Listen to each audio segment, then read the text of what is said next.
What's up, MFs? Welcome back to the Snake Pit. This is episode 159. Today's guest is Noah Alonzo. He is a local artist here in Lubbock, Texas. He's a good friend. He's been on the podcast before. You know, we had a good time, man. We mainly talked about his new album that he has out right now. You can catch that on Bandcamp. I'll put that in the description. You can support him and donate to his cause.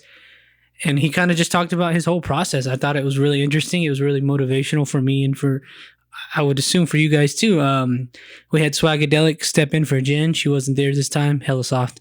But yeah, it was a great conversation. I think you guys are really going to enjoy this one. If you're new, please subscribe. It's free, it's easy, and it'll help us a fucking lot.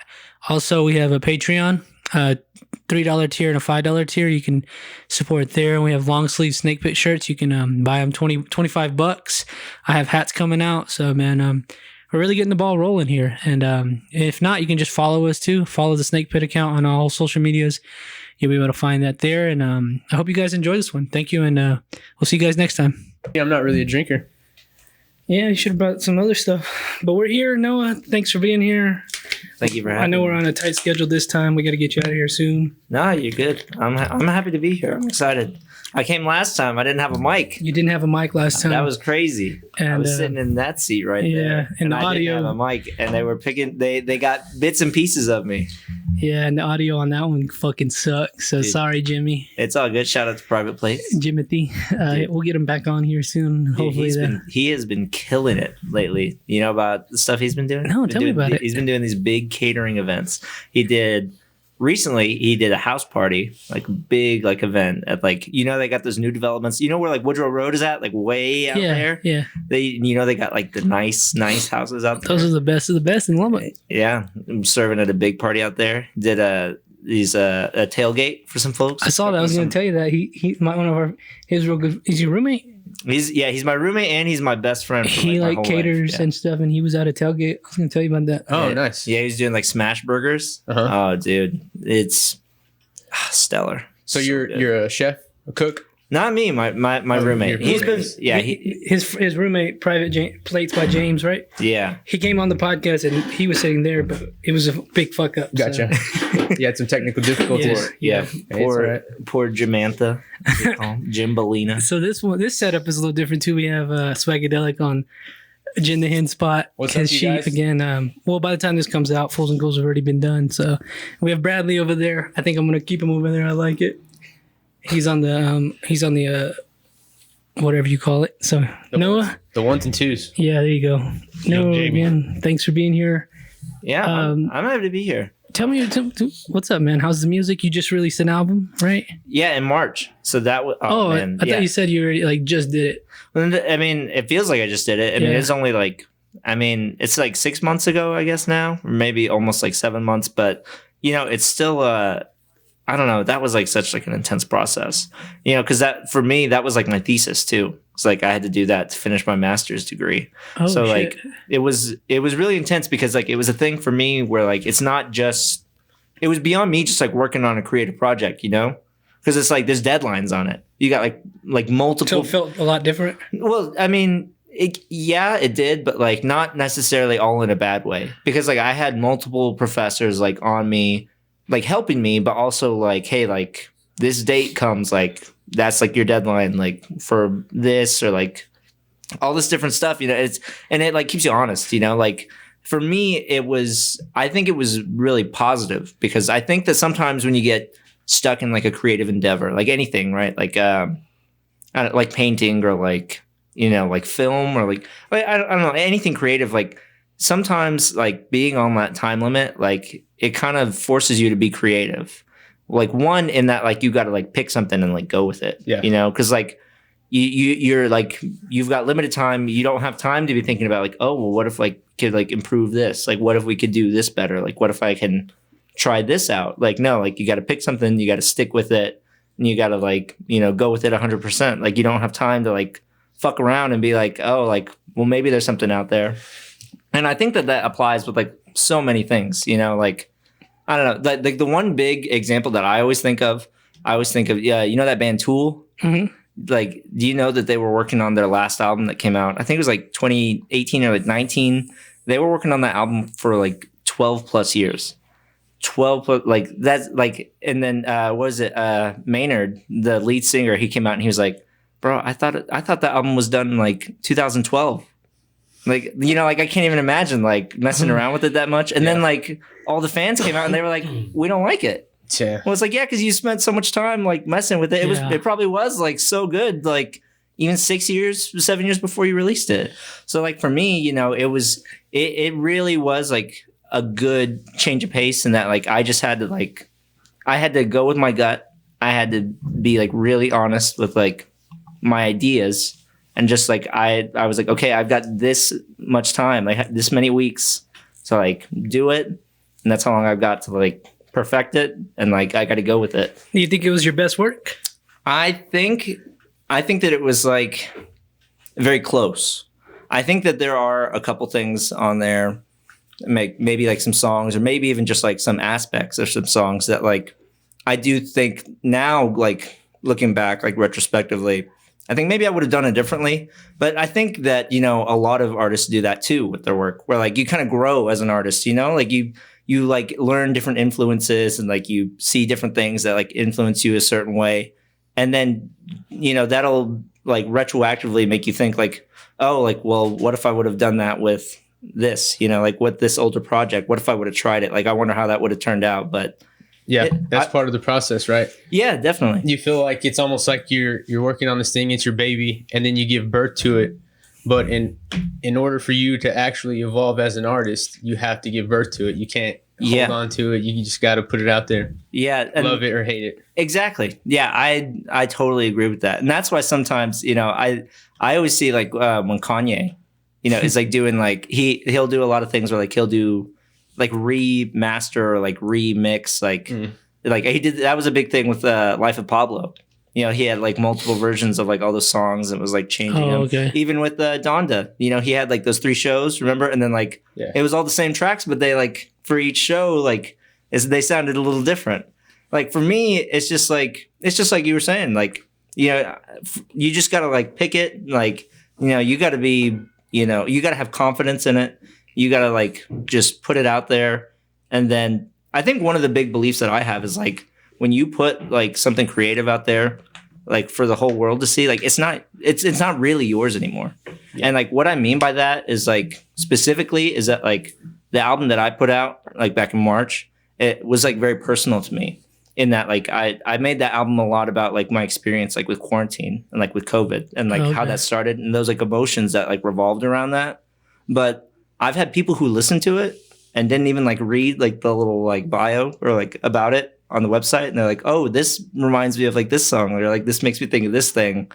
And like part of me wants to be kind of like mad, like, oh, like you don't get it, like you didn't look. But then like honestly, I have to think back to that, and I have to realize like, like they are going to hear something totally different than what I hear. Well, is that why you put that bio? Because you wanted them to kind of go where you were? Is that kind of? Yeah. I at least want people to understand like where my thought process was. But the way I see it with any creative thing, like even down to like just like any one song, no 2 people are going to hear the same thing. Or like any movie, no 2 people are going to see the exact same movie. Yeah. And that's because like your whole life, all of your experiences are like unique. Isn't that the sort of the beauty of art? Almost like in a sense. Yeah, exactly. I mean, I think about that. I remember when we were in high school, and I had a English teacher, and her whole thing was like, it like the best authors will not like tell you like what the symbolism in a book or something like that means. Right. Is because like, yeah, it's like you said, like it's subjective to you. Like a lot of people will have different emotional reactions to like certain things because of like their experiences. And like, it's not just like any one experience. It's like your whole entire life, like it's just like culminates. And then, everything is experienced so differently. You know what I mean? I know what you're talking about. I've noticed that with older songs. Like I'll listen to an older song and then I'll like do research on it, and I'm like, oh, that's what that was about. That's not at all how I felt about it. Yeah. And then you listen to it again and you're like, oh shit, it's changed. It reminds me of this philosophy that I've developed as I've matured as a person, which is basically like, okay, some people try to say, I don't care what anybody thinks about me. Obviously you care to an extent what some people think about you, but I've learned that it's none of your business what they think about you. And I feel like that's kind of what you're saying in terms of like, it's none of your business how they interpret your art or how it moves them or what it reminds them of. It's like it's theirs now. Yeah. To do with whatever they will, because like you said, everybody's unique experiences are gonna shape their interpretation of what you're putting out there. Yeah. Yeah, absolutely. I mean, I think it took me a while to actually like grow and come to that realization. You know, like I remember one of the first pieces that I ever composed. It was just like for piano. It was in my undergrad. I was a sophomore in college, and I remember it was about a really bad breakup that I had, and I mean like bad, like, you know, like just really like bad like stuff that like it was just like so crazy. And I remember it was a very emotional like piece for me.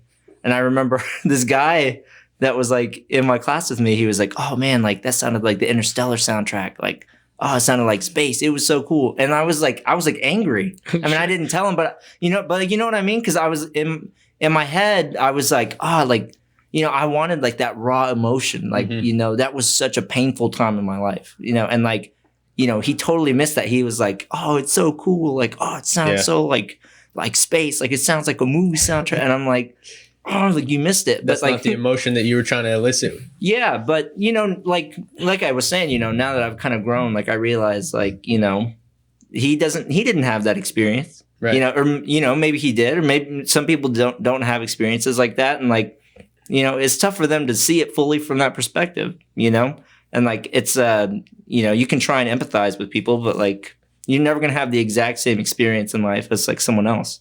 So I think for me now, I try to like embrace it. You know, I think it's really cool when people tell me like, "Oh, it reminded me, like your music reminded me of this thing." And I'm like, "I've never even heard of that. Like, I'm going to check that out." Yeah. And then sometimes I'll hear it and I'll be like, "Wow, like it does." Like, yeah, that's crazy. It's kind of a compliment as well, because obviously whatever they heard was probably, you know, it moved them anyway. So I was going to say that. Yeah, definitely. That's a fucking badass movie. You know, you said Interstellar like that. Yeah. It's like, yeah, absolutely. You know, like that's a great point. Like in retrospect, now I'm like, man, like that guy, like Hans Zimmer, like the most, like he scored so many incredible movies. Like is like one of the most successful like film scores like of all time, and he was like saying that I sound like that. You know, like does that ever make you kind of consider maybe trying to make soundtracks? I've tried it a little bit. Okay. So when I was at Eastern New Mexico University, that was like South Plains College. Is that the like, Lobos? Greyhounds. Greyhounds, yeah. I almost forgot. You saved me. No, so I did like South Plains College 2 years. That's just like a 2-year college. I finished at Eastern New Mexico University for like junior and senior year. Okay. And I actually got to do some scores for some short films for the film students that were there. And I realized that it has like a lot of pros and cons. So like, you know, the pros are that like you have this visual information to really go off of. You know, like with just coming up with my album, you know, like I had to essentially like paint like a mental picture with my music, like, but just like through sound. You know what I mean? Like kind of like put you in the same headspace that I'm put in. Okay. But like with the movie, like it's already there. And like I just have to kind of help, you know, create, like I have to help create that mood. Like, for example, one of the movies that I scored, it was a short film about a family. You know, the mom was sitting down with her kids, and she's kind of sitting there, and it's kind of quiet, and it's a little awkward. And I was talking with the guy who was directing the movie. He was like, "Okay, this scene right now with no music, it feels really awkward. It feels like very like stiff, and like it's kind of anxious. It's uncomfortable. But I'm hoping with your music," he was like, "I want you to make it feel kind of like silly, like it's anxious, but like you can kind of laugh at it. You know, like it seems like a kind of silly, awkward moment." So like when he gave me that info, I was able to be like, "Oh, like I know exactly what I'm going to put in here." And when I showed him what I come up with, he was like, "This is like exactly what I had in mind. Like this is perfect. It changes it, like the feel to exactly how I want. It doesn't feel stiff and like really weird and tight anymore. Like he's like, it really works."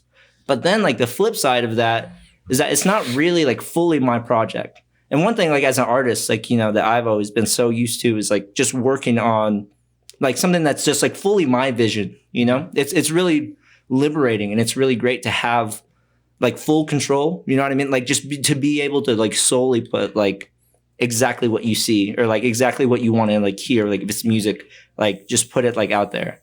And like with doing like the film scoring stuff, it's just tough because, you know, it's not fully yours, you know, like you're kind of at the whim to what the person that's directing the movie wants. Gotcha. You know, which like, you know, it's not, you know, for some people it's very easy. And, you know, I think that's great, but like, It's not what you're trying to do. well, I wouldn't say it's not what I'm trying to do. I just think it is difficult for me, you know, because like, And at that point, it's a job, right? Yeah. It's a fucking job. yeah, exactly. Yeah. It sometimes for me, you know, and this is just totally like from a personal experience, it does start to feel almost like work. Yeah. In that, like, I start to get like these ideas just because of how creative of a person I am. I'm like, well, I feel like this movie, like this scene would look like this, or like maybe it should like be like this, or maybe it would be better this way. But that's not my job, you know. Like I'm not. Right. That's not what I was brought in to do. You know, like so. Stay in your lane, buddy. Exactly.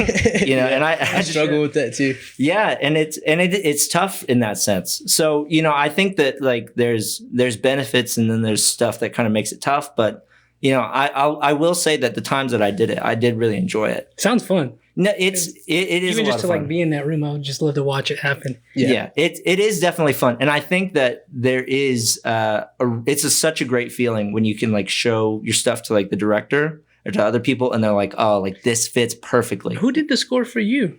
Did you have like somebody do that for yours? No, we just use like public domain music. Yeah. Okay. So, because it takes a while to like actually score a film. Yeah. Yeah, And they were doing it at school, right? And you were kind of just doing it on your own. We just do it. So it's a big difference. yeah, that was another aspect of it too. Is like, you know, kind of like I was mentioning with the album too. Like we had professors that were there, and they were like, "This is how you do it. Like we'll guide you through like the steps on like how to do it, and, like teach you essentially how." What were you getting your master's in? So I got my master's in music composition. Okay. So I've kind of like steered away from that a little bit. You know, people who traditionally get like a master's in composition, they do like orchestral music, you know, like you're writing like, you know, stuff for like actual like instruments, you know, people are playing up on stage and like a big like symphony or something like that, you know, like the Lubbock Symphony Orchestra, like you're writing for them, like something like that, like an ensemble like that. But for me, like it's really been, I've kind of like moved more towards like electronic music and like more stuff that's really experimental. I think that it's been really fun to kind of like I mentioned before, have like total control over what I want to do. Yeah. Because, you know, even with something like working with an orchestra, it goes back to what I was saying too. Like even then you get like the conductor, you know, they are a big part of it too. Like I've seen so many stories, even like when I was in band, like in high school and in college, you know, of like our conductor saying like, well, the composer wants it to be like this. They put a note in there that's like this, but I think it sounds better like this, and I'm conducting it, so we're gonna do it like this. So you know, there's been stories of like composers who like go to see like their premiere and stuff, and then you know they hear it and they're like, man, that's like different than what that's different than what I even did. Like Yeah. I didn't even do it like that, and you know, it's been cool, like just working on my own, just being like a solo like artist. It's been so cool to have like that full like freedom to just basically do what I want, especially now that I'm not like in a degree plan anymore. Because, you know, before like you have a lot of professors who are trying to kind of guide you a certain way. And that's kind of how it works when you're doing like a master's too. You got like a mentor, essentially, you know, someone who's There's far less students, right? It's like you and a few other people doing it. Yeah, exactly. And you got, you know, your professor is like, you're learning, I mean, not necessarily like exactly their style, but like that's kind of how they teach you because that's what they know. You know what I mean? And like for me, like I'm not saying that like my style didn't vibe with like my professor's style, but at the same time, like, you know, not having to like turn to somebody and say like, hey, like, is this good? Like, hey, like, do you like this? Or like, what do you think of this? Like now, like I've graduated and like I think it sounds good. I like the way it sounds. So I can do it like that, which is so crazy to think just because like, you know, obviously I think a lot of artists feel that way, but you know, going through my program, it was so like academic, you know, like I didn't even really see myself as an artist, like in that time, just in the sense that like, it was so like academic, like turning in like music, like a creative project for like a grade. Gotcha. It's like a little bit weird. You know what I mean?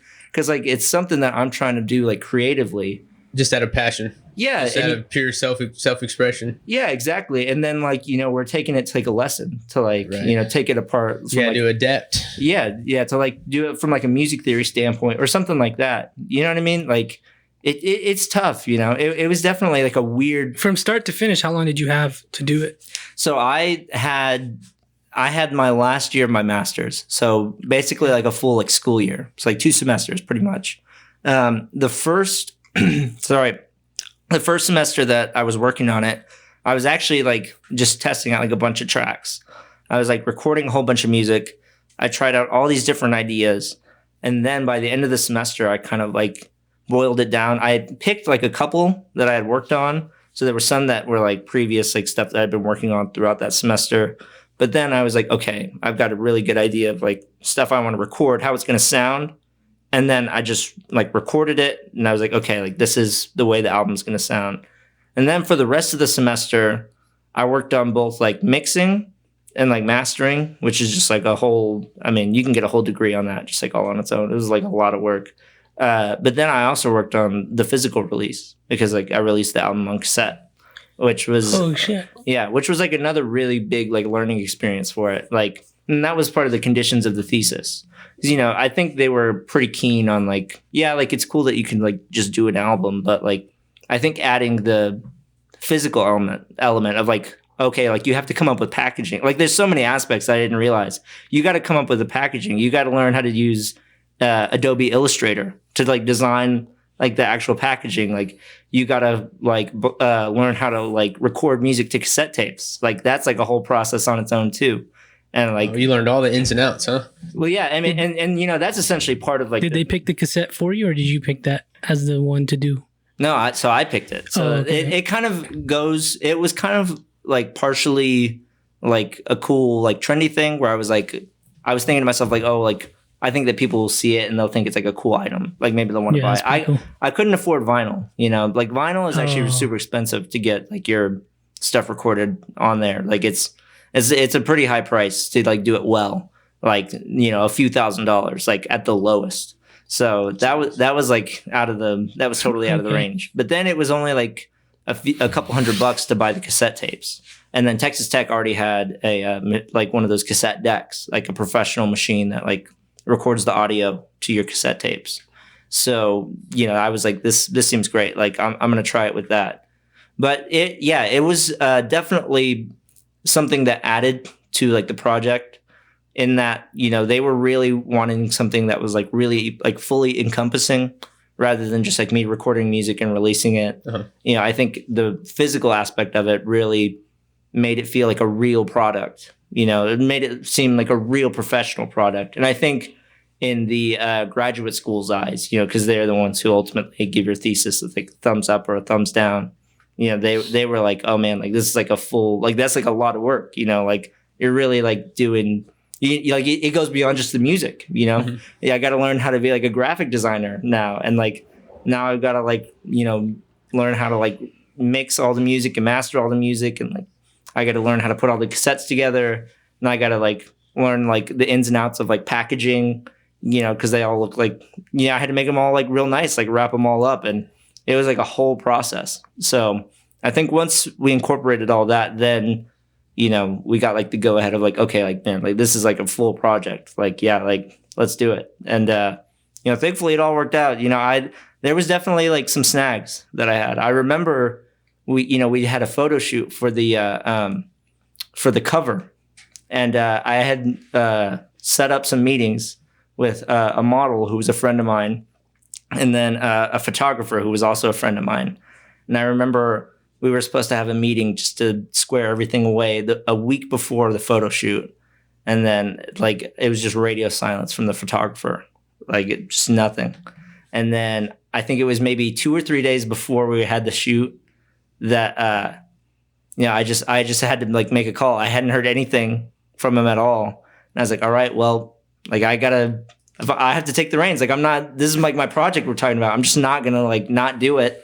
You know, like I had like an iPhone. I have like an iPhone 11, and I was like, it's not like a bad camera. It's not what I would prefer, but like, what else am I gonna do? Like, I got to do this right. I looked up like some tutorials on like, you know, how to do like good iPhone photography. Damn. And like, I had it all. Like, I went and asked a friend to borrow like a backdrop, kind of like the ones that you got here, so that we could set it all up. And then I came up with these really cool like light fixtures, so that way we could get the lighting really cool. And I was like, all right, I hope it's gonna work, but like, I'm gonna do it the best I can, and like we're gonna make it work. So, I personally think it came out really good. Can you pull up his Instagram, please? Yeah. Thank you. And but that's just like goes back to what I was saying before of like, I was the photographer for it. I had to set up like everything.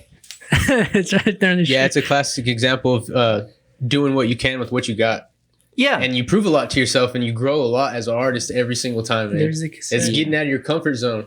Yeah, absolutely. We don't realize, No. a lot of times we're forced Right out there. of our comfort zone. There you It's go. not something that we decide, it's not like, oh, okay, yeah, I'm making this decision to venture out. No, bitch, you get cornered. You have no choice. Yeah, and then actually there's a full picture of like the actual photo that's lower down, and you can see a close up of like the actual cassette in this post. Oh, yeah. So yeah, and then even these are screenshots from the music video that I shot all myself too. Like, and this goes back to what I was saying too also about like the full vision, where I felt so fortunate in that, like, I think that because of like some of the stuff I had learned, like, working with like both my parents have taught RTF, like radio, TV, film. So like I've learned about like, all like the camera stuff and like shooting like good video, stuff like that, like just from them, like they've always like taught me about that. So I was really lucky to be in a spot too, where like I could even like direct and shoot like the music video, just like all on my own. And it really gave me like the ability to just like have 100% like control over every single creative aspect that was like connected to the album, and it's like, I think that some people like, I really believe that some people have that like desire, but they don't have necessarily like the skills for it.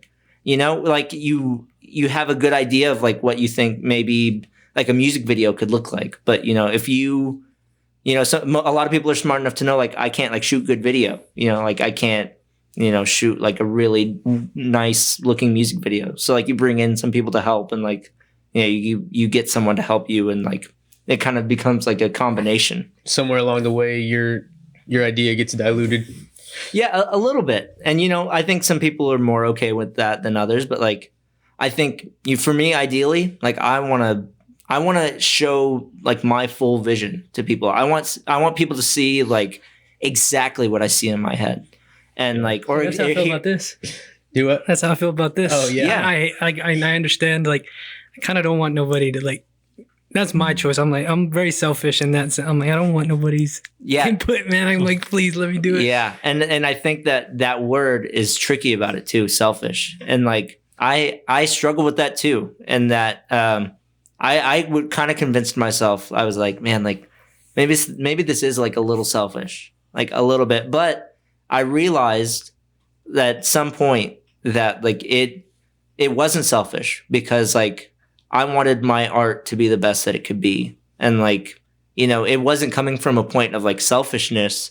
It was coming from a point of like wanting people to really like fully experience what I was like wanting them to experience. Uh-huh.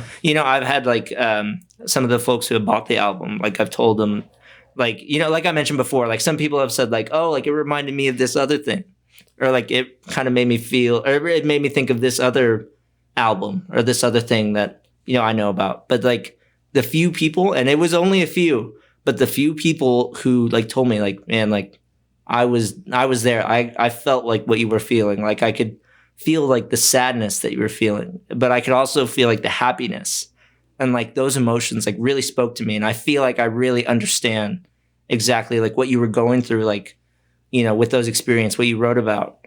And like that, man, like that really like, I don't know. At the time, it made me like so emotional, because like that's just like the goal.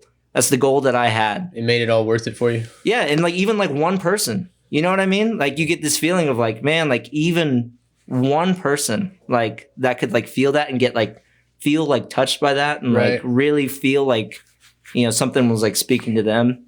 Like, man, I feel like I accomplished my goal. Like whatever, like the sales or like everything with that, like whatever, like.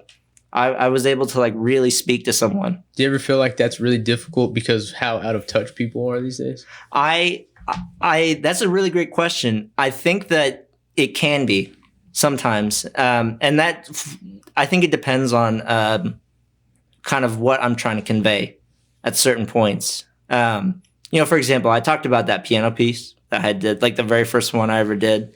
I think that there was almost like no one that like really resonated with that. Like it was like so like intense, and like it was like really like, I don't know. It was stuff that like involved like really like crazy stuff, like cheating and like, like drug use, and like it was really like really heavy, like really intense stuff. And I think that like, there was, oh man, you just like dug up like a memory that I had. I remember this. I remember I played it when I went to ENMU because they have like a composer showcase, I guess, which is like the composition students, they can play some music, and like, the idea is like everyone can kind of hear what everyone is working on. And up until that point, it was basically a lot of like what that guy said. Like I had gotten a lot of like, oh, it sounds like a space soundtrack, like, or like it sounds like this. Man, I remembered after that concert, there was this girl. I only knew her name. I didn't even really know her because I was still kind of new to the university. And she came up to me in like tears. She was like crying. And then she told me, she was like, I want you to know like that I really feel how painful that experience was for you from listening to your piece. Like I could tell how much pain you went through. And she was like, and I want you to know I'm sorry that all of that happened to you. And like, that was so beautiful. This like really spoke to me. Jeez. And I remember like going home and like crying. Yeah. Like I just couldn't believe that someone else like had finally, it's like spoken to them. She saw your soul. Yeah. Like literally it was like, I don't know. It was such like it was like a moment where like I realized I was like, man, like I'm chasing that like every time. You know what I mean? Like every single time, like if I'm like doing music or like if I'm like working on something, like that's what I'm chasing. You know what I mean? Like it really like allowed me to like set that goal for myself. Yeah. So like, I'm so grateful that like she came up and said that, because like, sometimes I feel like there are people who kind of just like they don't have that like understanding of like how impactful things can be. And you mentioned before about how those limitations, they can help you be creative. There's so many people who don't see it that way. Like I knew one guy that he wanted to like make like a short film, and he was like, oh, like I don't have a good enough camera, or like I don't like people like that. No, man. But that's what I'm saying though. It's like it's always something for some people. It's like, oh, if I had a better tripod, oh, if I had a better lens, oh, if I had a better camera, oh, if I had like a better script. I'm guilty of that. That's why Roy's looking at me. No, but my point is that like if you can even just like give yourself like the courage to like move past it, and just even like that one time, just be like, you know what, like I'm gonna turn these limitations into like, I was gonna ask you that. Do you think that's like an effective way just to do something? Just throw yourself in the fire and just like, fuck it, let's see what. 100,000,000% yes, because it truly does foster creativity. If you only have like like a cheapo camera or like something like the example I think of is like photography. People who have like a cheap camera, like use that to your advantage. Like try something, that people talk about like lo-fi photography. Like make that part of like your vibe, like you can use it to your advantage, like things like people who say like, I was saying before, like if you don't have like a tripod, and you're trying to like shoot something like, like whatever your ideas are on like shaky cam, like, like the handheld camera, like do something cool with that, like try it out. No excuses, people. Yeah. That's it. No excuses. Yeah. Just do it. Yeah. And it is a tough, like first big step, like it like when you're not like used to thinking in those terms, because it is kind of like a mode of thinking that you have to like develop. I think, like, well, there's only one way to develop it though. And I agree. It's basically you're taking like, I don't know. I mean, like it's kind of cliche, but like taking lemons and making lemonade. Right. Like you have to develop a mindset of like in an artistic setting of just like seeing, like taking like stock of what you have and just being like, all right, like what do we make out of this? Instead of just looking at it. Looking at what you don't have. Yeah, exactly. And saying like, okay, well, like look at all the things that we need. Right. Instead, you just say like, let's look at like what we've got, and like I'm gonna use that. Like I had a friend too that he wanted to record music, and he went and bought they sell a cassette recorder at Walmart for $25. I like those. And they sell the tapes 2 a pack for $4. And he made that his style. He would record it. It sounded super lo-fi, just like recorded straight onto the cassette tape on like the cheap shitty mic that's like I used to on the record my cassette. guitar. I used to record me playing guitar like that. I Yeah. like it. It's fun. No, and he made it like a whole part of like his musical sound, like his vibe. Nice. And it was just like so like beautiful, and like it added such like a incredible element to like his songwriting and like the guitar that he was like playing, like like it was like perfect. But that's just what I mean, where like like how many people out there are like gonna think to themselves like, oh well, I want to record music, but I don't have microphones, and I don't have like a stand, and I don't have like a mixer, and I don't have like Logic on my computer, or like Pro Tools or something like that. Like how many people are gonna think like, I'm just gonna go buy a cassette player that has like a cheap recorder, and I'm gonna record it onto cassettes, and then like I'll just rip it off of there. That's what my brother started doing. He raps. He started doing that whenever he was like 10 years old. Just figured it out. Just getting a tape recorder, like you said, Yeah. putting it on there, press and record. Yeah, I mean it's I think that it's like it's huge, and I think that you see it with a lot of artists too. Like I feel like there's so many artists out there in any medium that talk about like starting with just like what they had. Like it's not like the greatest artists in the world. Like they started with like the best, I don't know, like paint, or like the best like equipment, or like it's not like they started with like a giant studio or something like this. Like It's crazy to think about how many resources that we have and how this stuff wasn't available just 10 years ago. That's what I was thinking about too. Like Yeah. this is a revolution. I mean, to me, this is Freaking- going to change our culture. It's a big deal. yeah, Pretty absolutely. accessible if you like really think about And it. guys like us can just share our ideas and be influential. And I mean, it's Yeah. amazing because you think about it. This didn't exist outside of like a radio station. For a long time. We've got all the tools. And this reminds me of a Joey Diaz podcast that I listened to a few years back. And he was talking about how there's going to be a huge transition of like money from Hollywood and, music producers into the individuals. It's already happened. Yeah. That's like those days are gone. I think it's all we have everything in Yeah. to do it. Like you just prove you can do whatever the hell you want. If you just Yeah.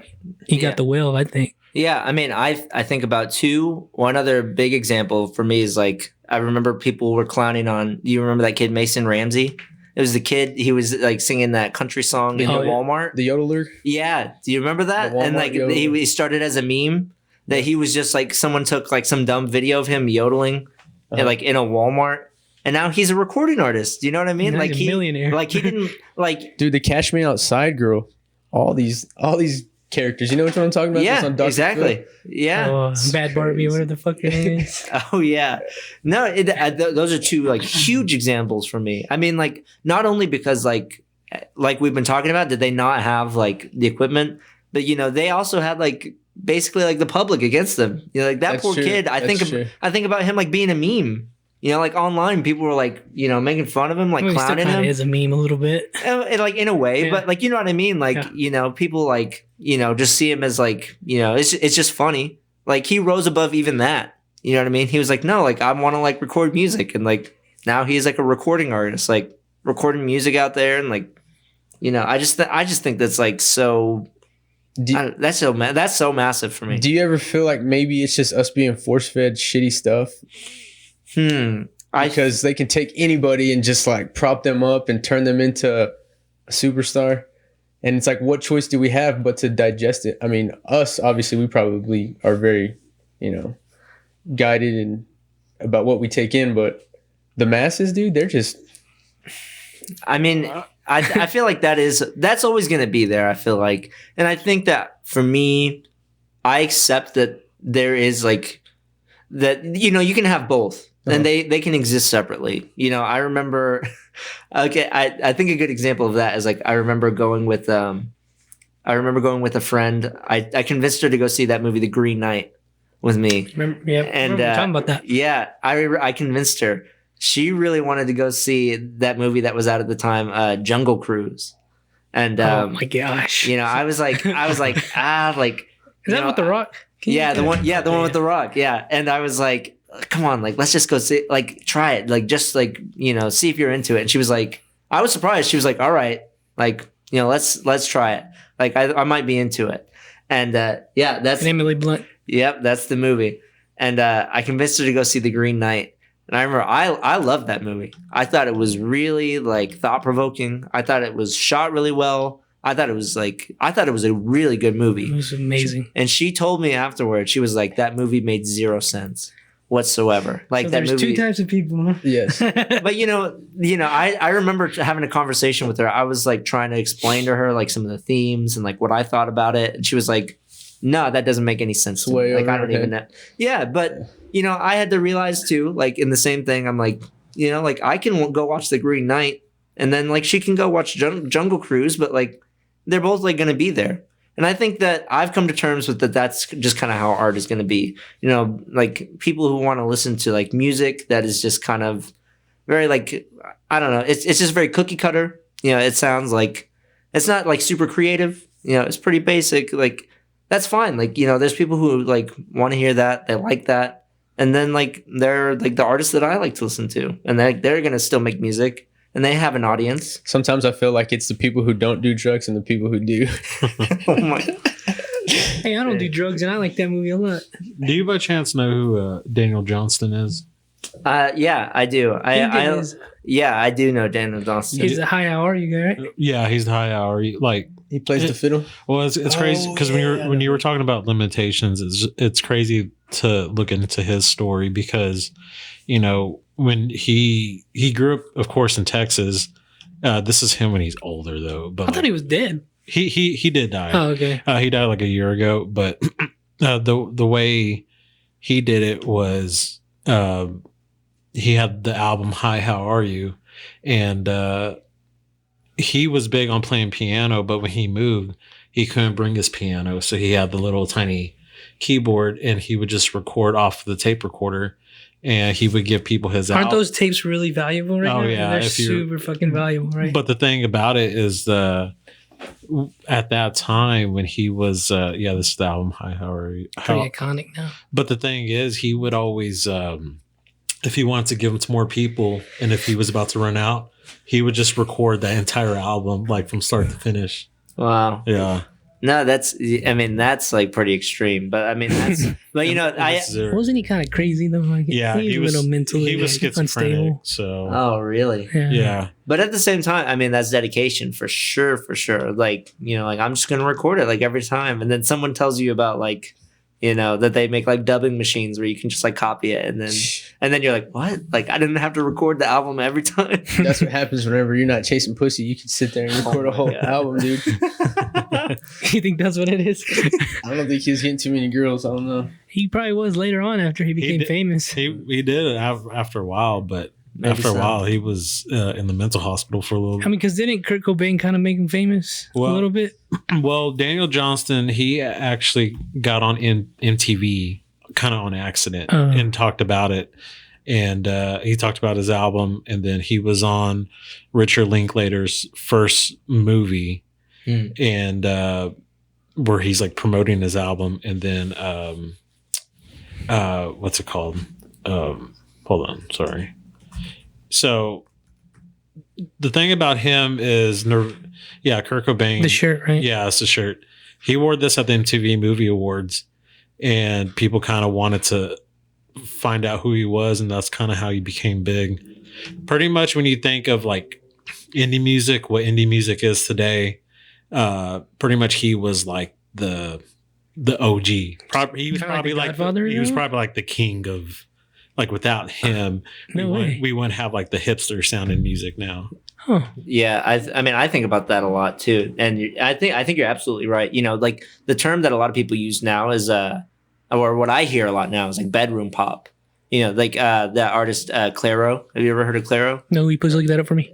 She got famous. It was just a YouTube video on a cheap little laptop camera and she had a little Casio keyboard. She was just recording music like just like we've been talking about, like a crappy little mic, but she like leaned into it. It sounds like super lo-fi, kind of like you were saying, like kind of hipster too. And like she's like huge. She's a huge recording artist now, and like she kind of like, you know, like you were saying, like she really leans into it. Yeah, This is her. Yeah.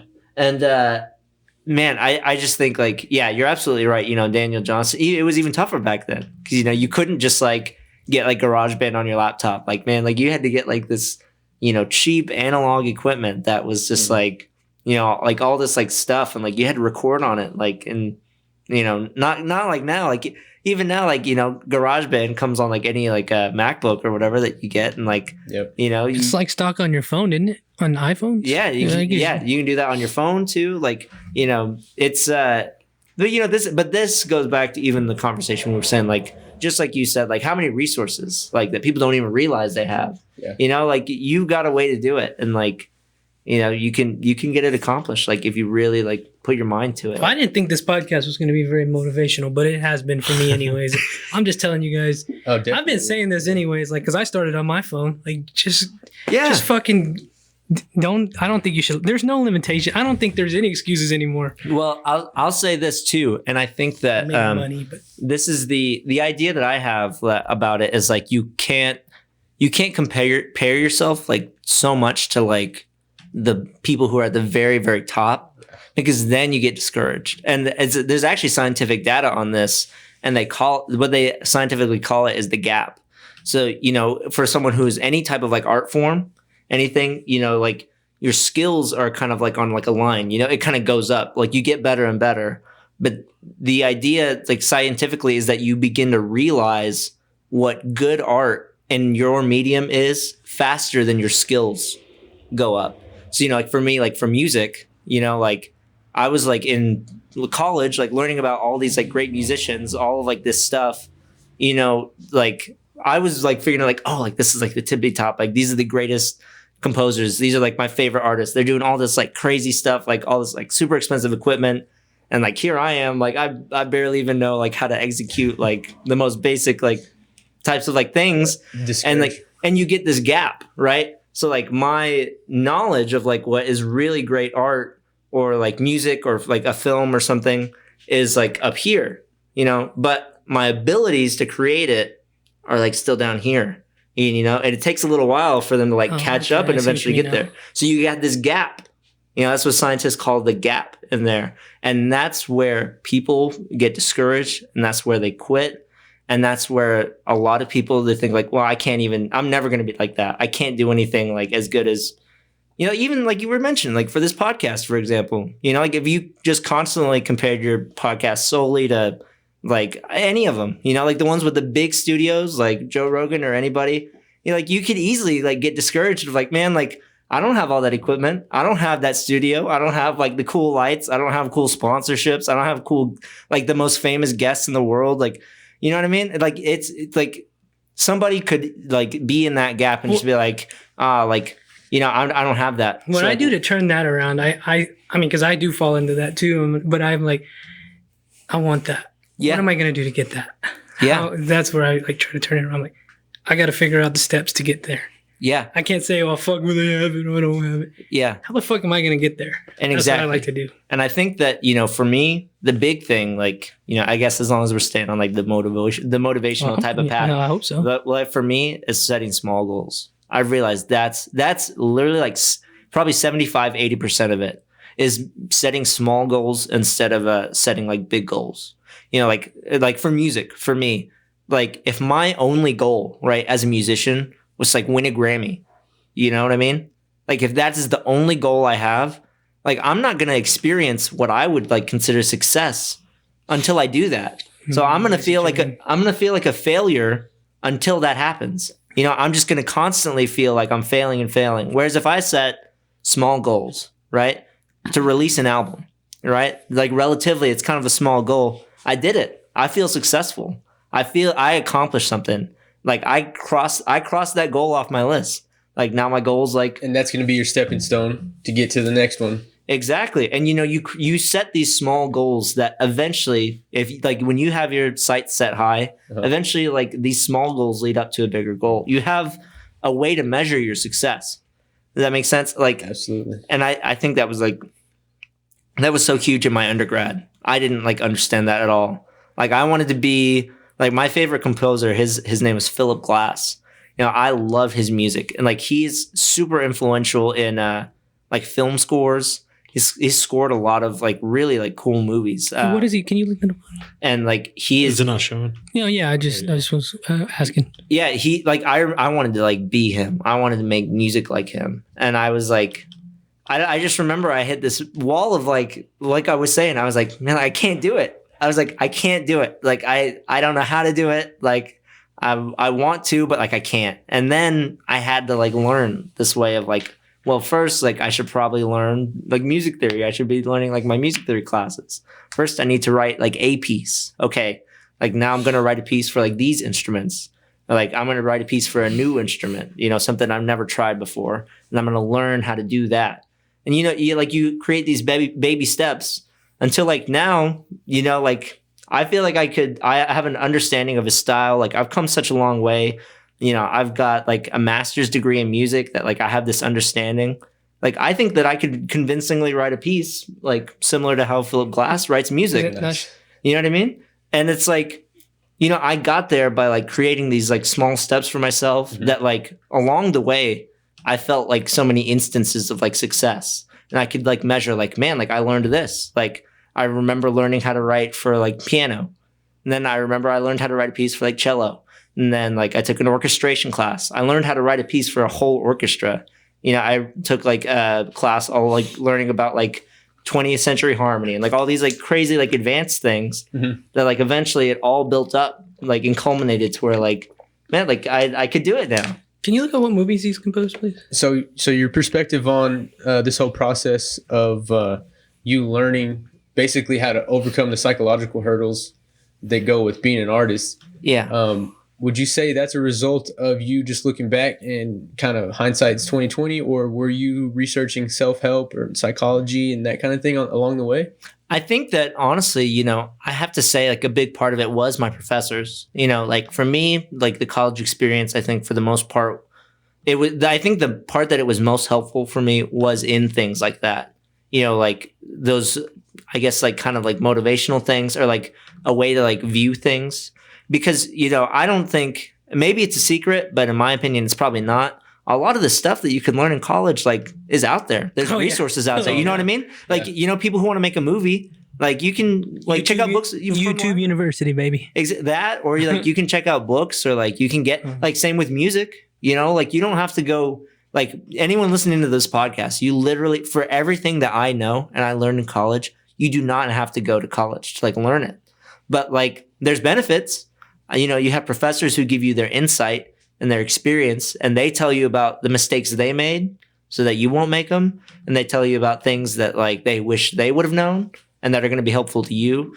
There's a networking aspect to it. You get to meet That's people. a major one. Yeah, it's huge. And like, those are definitely benefits. And, if that's like good for you, but like, if you feel like, college is not like for you, but like you still are interested in that stuff, man, that stuff's out there. Like I hope that's not a secret. Like you can learn all of that. Like it is definitely available to you. Just like we were saying too. Like realizing what resources you have like available to you. That's mind blowing. I mean, I feel like a lot of people can't even begin to comprehend just the nature of the infinite library that we have of all the knowledge that ever existed. I mean, obviously not all the knowledge that ever existed. A lot of stuff got burned. Yeah. Inquisition and stuff. Yeah. And yeah, I know what you mean. You get what I mean though? Yeah. I mean, like, yeah, I definitely do. Like, obviously like every single thing. No, it's not on the internet, but like Google something. Yeah. Like how many times out of like 999 million times out of a billion, like you're going to be able to find info on what you want to find info on. I guess it really comes down to, curiosity. I feel like curiosity and intelligence are closely linked, and some people just lack the intelligence to be curious maybe, but for people who are curious, man, it's something that you have to learn to moderate, because man, it can get out of control. No, I know that for sure too.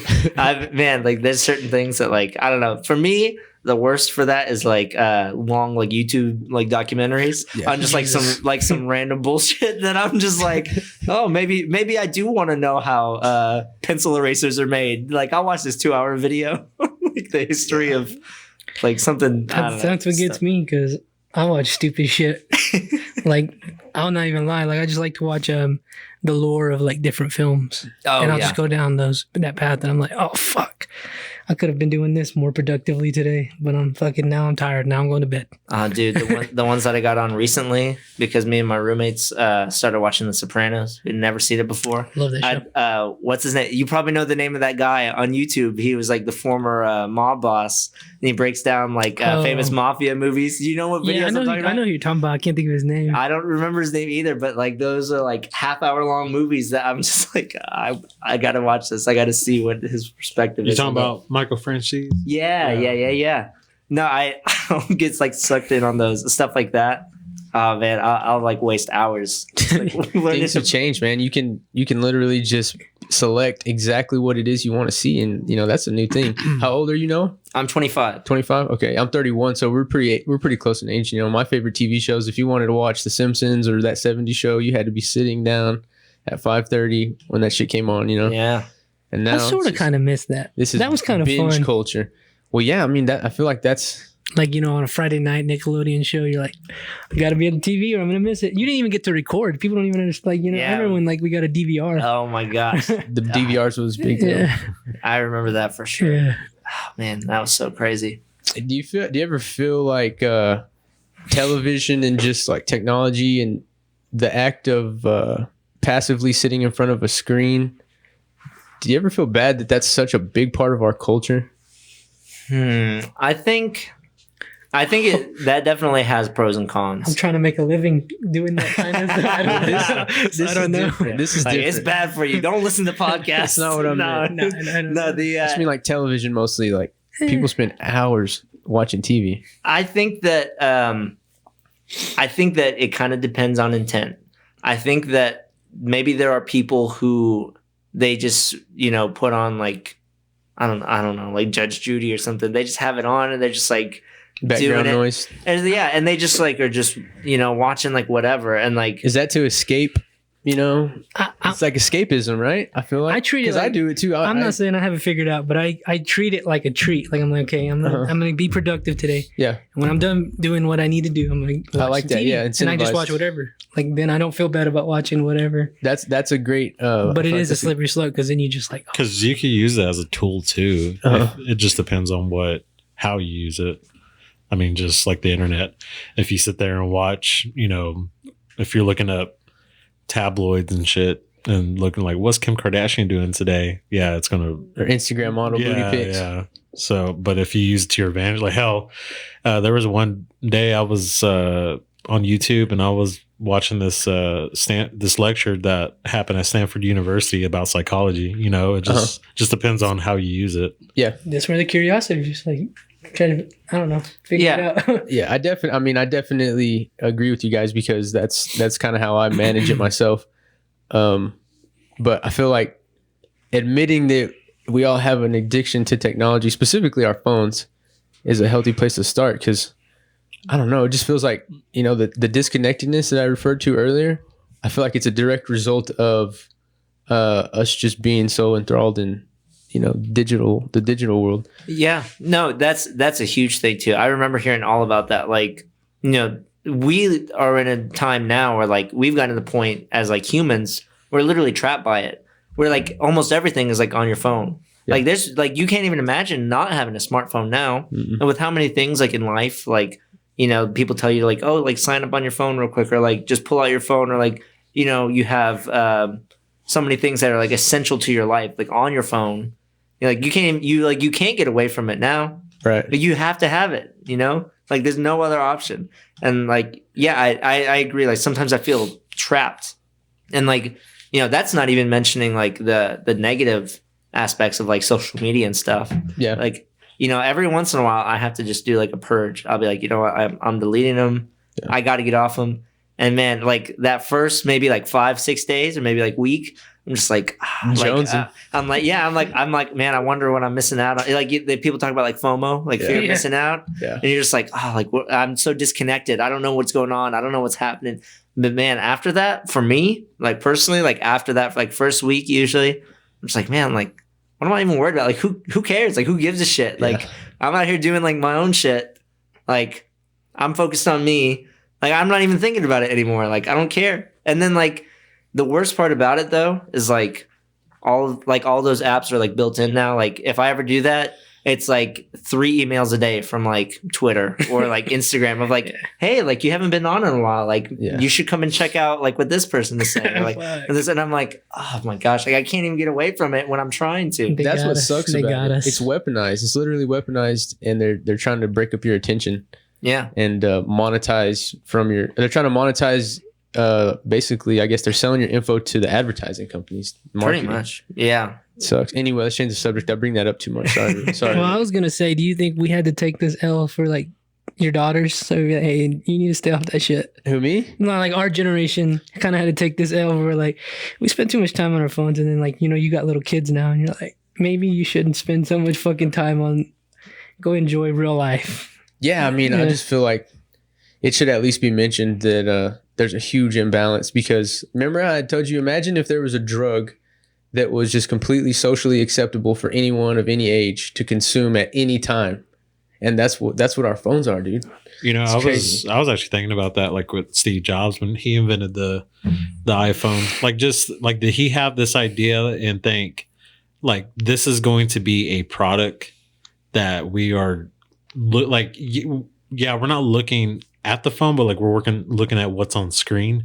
But it's crazy to think how we are like, I don't think there's ever been a product where like for 24 hours people are just like staring at it. I know, it's like creepy. That's kind of crazy. It's creepy. You're just like staring at this and object. it's spying on you constantly. Yeah. Oh yeah. There's no such thing as privacy anymore. Yeah, it's like, could you imagine like back then, like not even sliced bread. You're not even looking at sliced bread. Like, this is a product that our eyes are just looking at. Yeah. Oh, I get what you're saying. Like, you know what I'm saying? Yeah, like, it's like empty. It's hollow on the inside. Yeah. It's a hologram. Like, pitch an idea. Like, look, this is going to be a product. No, I don't think anybody had this idea that what's going to happen to us. Do you really want to know what I think? I think it was all orchestrated by the Central Intelligence Agency.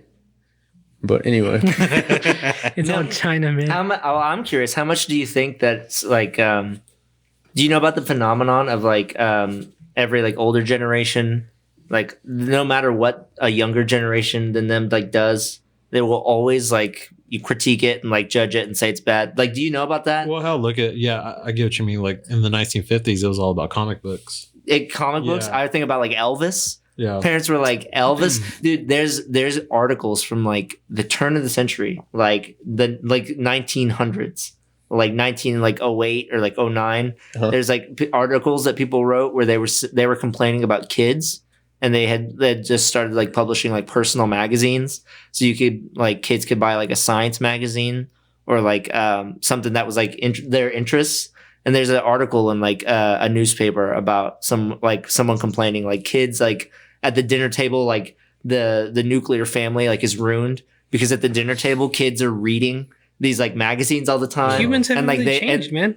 And like they didn't have TV, and they're like these kids like won't like go out and play anymore. They won't like do all this stuff because they're like inside like reading like their magazines. But like my point is like it always happens. And like, I don't think that's like a tough like realization to come to. Like every older generation, like no matter what, when like stuff that younger like people are doing, like the younger kids will probably have chips in their brain. They won't need nothing.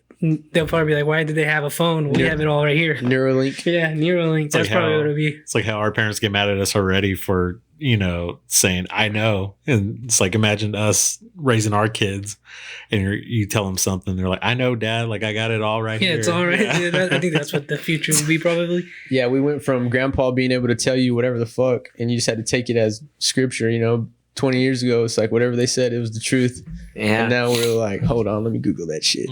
You call them out on it, and then the next step is going to be what y'all are talking about. Dang, that is crazy. I have one story that's kind of like that. It was my it's a quick story, but like my youngest one of my younger cousins, his grandma and grandpa, who's my aunt and uncle. Like, I think he was maybe like 10 or 11 at the time. Mhm. My aunt and uncle, they were saying like, oh, like people with tattoos, like, oh, it's so nasty and disgusting. It's so like gross. Like people who do that. And then they were telling my cousin, they were like, don't ever get tattoos. That's like a gross, nasty thing to do. And then he goes, but grandma, you always say it's what's on the inside that counts. But she didn't respond at all. She didn't say anything.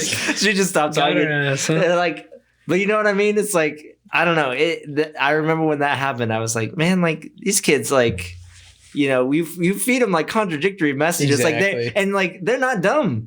You That's know, true. like these kids, like they're not like stupid. Like, you know, they get fed like this stuff. And then like, you know, eventually I think a lot of people come to, I'm sure we all had like a moment where you just realize like, oh, I got to think for myself. Yeah. You know what I mean? Like when you're like younger, you're like, oh, like I got to like figure this out. Like I'm going to decide for me, like what is right, what is wrong, like all that like stuff. You know what I mean? And like you start to like be like, I'm the one like who's going to make decisions on that. Because, you know, like you got like this, you have people in your life who are literally telling you like contradictory things. And, you know, they hold you to that. And it's just like, and like Confusion, lots of confusion. yeah, you're like, so which one is it? And then you realize nobody knows what the fuck is going on. Nope. And that's what I mean is like, and that's exactly what I'm saying is like, then you have that realization, and then you're like, well, then I got to figure it out for myself. Yeah. Or you don't, or some people don't, and then those I don't even want to get into that. Like people who can't even reach that, like,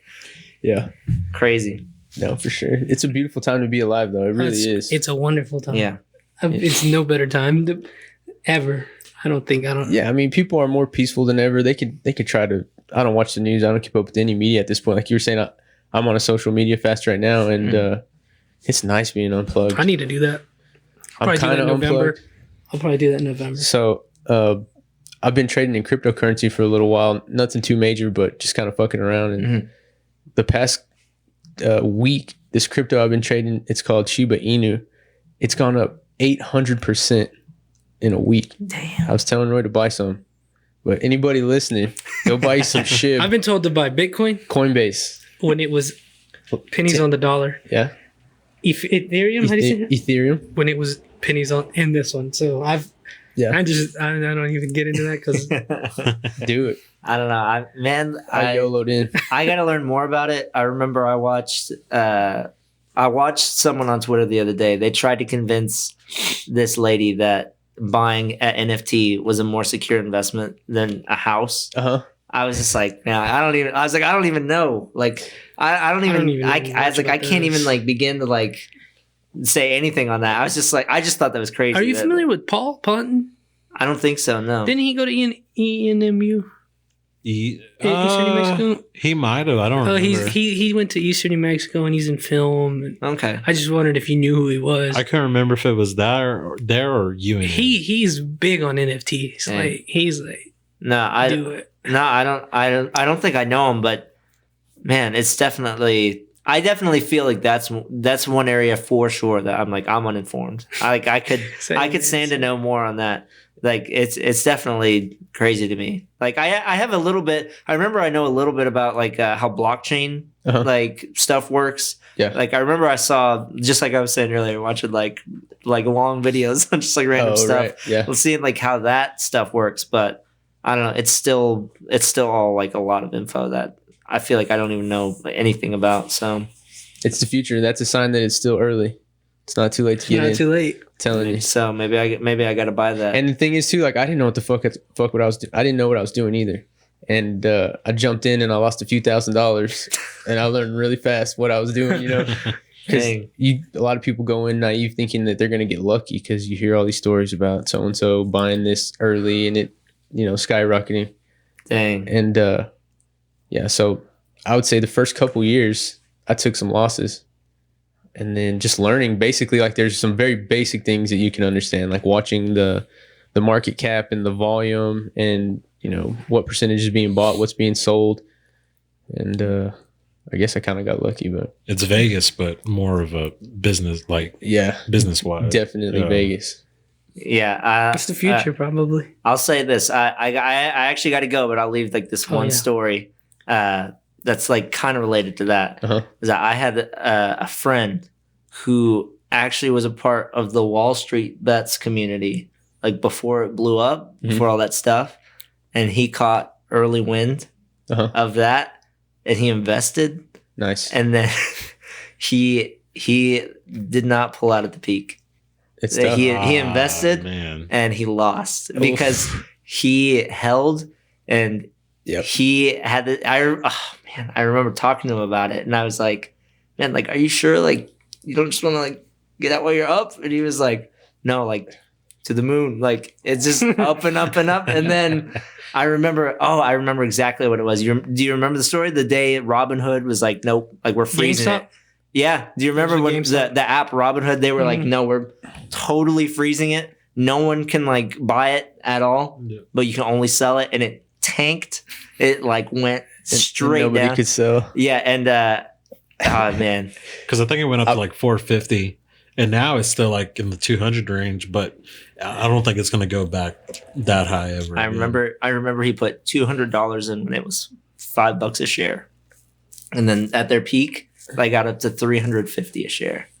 Nice. Oh, dude, yeah, there's a lot of things you'll learn. You can't be greedy. You got to take your profits and then watch it go up after you take your profits, and just, I'm in the exact same position your friend is in right now, because you better fucking cash out, bro. I want to pull this money off the table. I've been checking it like every 5 minutes for the past 2 days, and it just keeps going up. You do it before it's too late. It's hard to time the peak. There's no way. There's no better way. that than you'd be like, oh fuck. but the moral for me is like, I was like, man, like, I don't know. I don't know if I could. I don't know, one, if I could handle the stress. Like physically for me personally, I don't know if I could do it. And like, two, like, I feel like there is a lot of knowledge that like you have to learn. And specifically with that, like at the time, like I wasn't about to just like download Robinhood and just like throw a bunch of money in there without like knowing like even like the basics of like how that stuff kind of works. Oh man, like it's just such a tough call. But yeah, you know, that was a crazy story. I remember when that happened. All right, man, we'll get you out of here before it's too late. To recap, there's no excuses, people. You just fucking do it, man. Where can they follow you? Where can they? Is your shit on Spotify, or are you keeping it off? It's actually not on Spotify. I'll say this. I haven't told anybody this, but this will be an exclusive for the podcast. First time. And it's not huge news, but I'll say it. Because a lot of people ask me about Spotify. I'm actually planning on releasing some new material. And I'm hoping that with that new material that I'm going to start working on soon, I want to put that and the album that I released before onto Spotify. But right now, you can get the album on Bandcamp.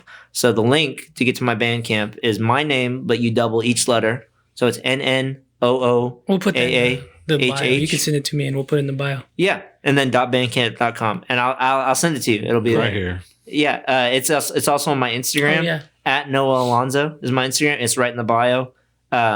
Yeah, definitely check it out. It's only $5 to buy the album. You can listen to the album all the way through on the website before you even decide to buy it. So you can hear it from top to bottom, and then decide if you want to spend the money on it or not. So there's no more tapes though. You can't get those, or can they? It's actually a little bit tricky. The machine that I was using to make the tapes actually kind of crapped out. So I'm trying to do some repairs on it. But yes, unfortunately for the time being, any folks who order a tape, I can't get them out right now, right at this moment. But we're working on it. Hopefully if anyone wanted to pick one up, like, just please be patient. And I'm going to get it sorted out no matter what. But yeah, for the time being, it looks that way. But yeah, it's still available digitally, and nice. I'm going to be working on some new stuff soon. Well, really appreciate you taking some time and coming here, man. I appreciate you having me. Both of y'all, Swagadelic. Thank you. You're not on the social medias right now. Thanks for having me. Yeah, I'm still on YouTube though. Yeah, and that's the right. Swagadelic show actually has 10 episodes. You guys, my last episode only has like 15. Well, views. nobody knew about it. Go check it out. You should send it to me. I'll post it. All right, cool. Bradley, thank you, sir. Thank you. You got any news? Anything you're doing? Nothing right now. He's going to be here a lot, so. Not until next year. Yeah, I'm probably going to help out here. He's a fucking longhorn. But anyways, at Snake Pit Pod on everything. Follow us on TikTok. Long sleeves. Just made a new order. They'll be here at bigger sizes and everything. Thank you guys. We'll see you next time.